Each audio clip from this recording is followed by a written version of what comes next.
Hi guys, welcome back to the channel, Cat's Garden, Kitchen, and more. I wanted to come to you and share with you how to make and can homemade ketchup. And for years, I've been making ketchup from the Ball Canning book, and I really like it.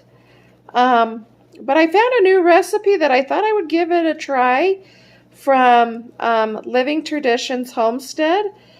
And I will link their channel below so you can check them out. They're a great channel. I watch them all the time. But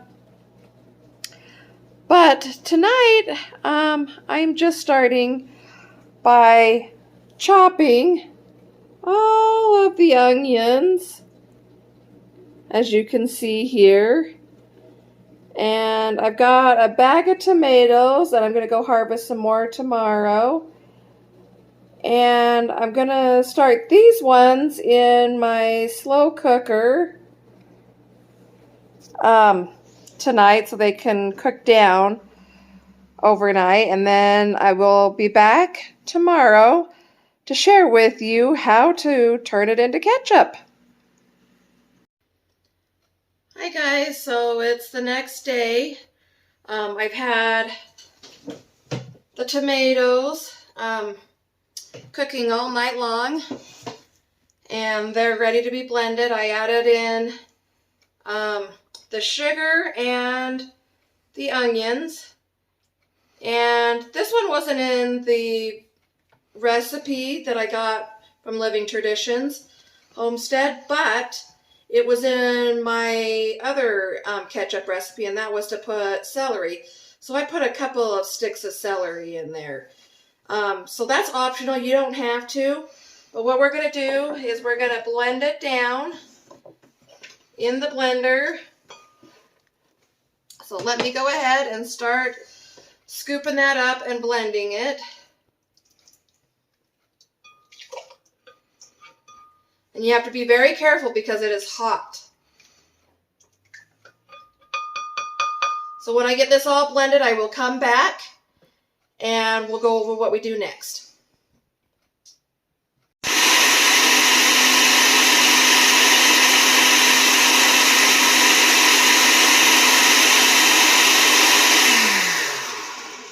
So now that I've blended everything, I've dumped it into another pan.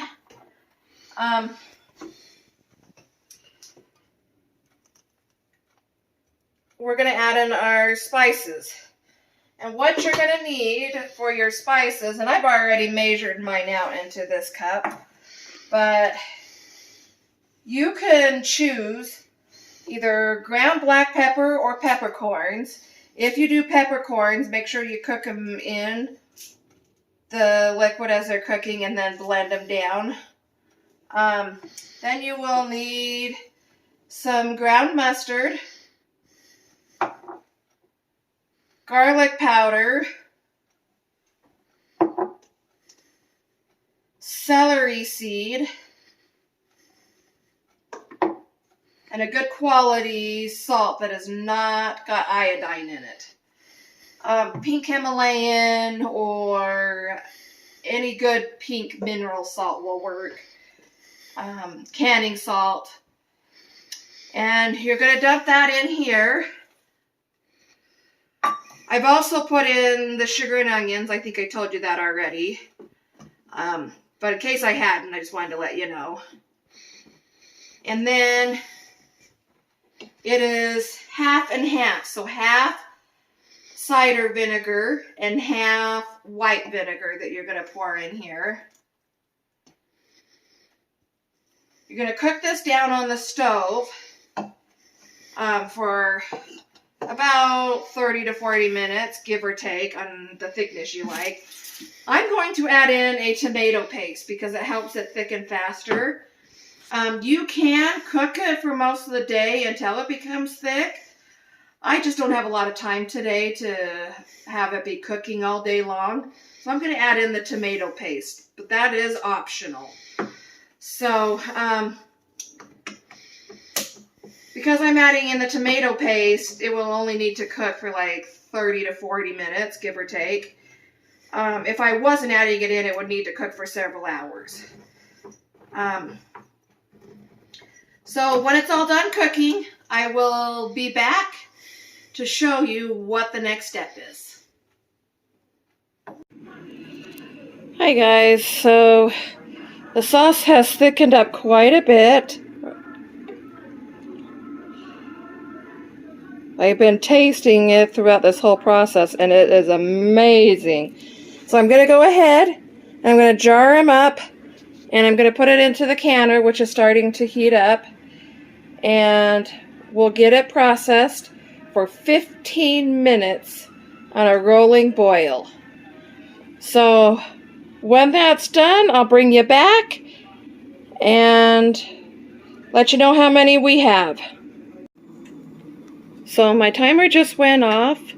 I pulled the pot off of the heat. And now what I'm going to do is I'm going to remove the lid. You want to tilt it away from you so you don't get a steam bath.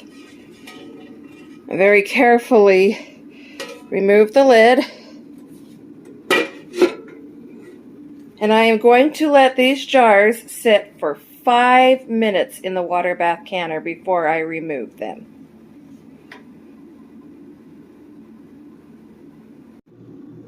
So I pulled my jars out after the 5 minutes and I set them on a towel to protect them so that they don't hit the cold counter and decide to want to crack from the shock in temperature.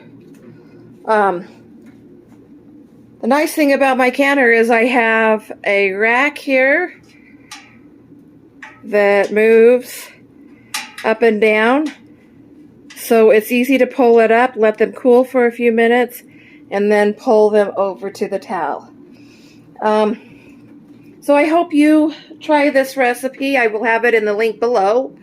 I'll also link Sarah's from Living Traditions Homestead, her video on it.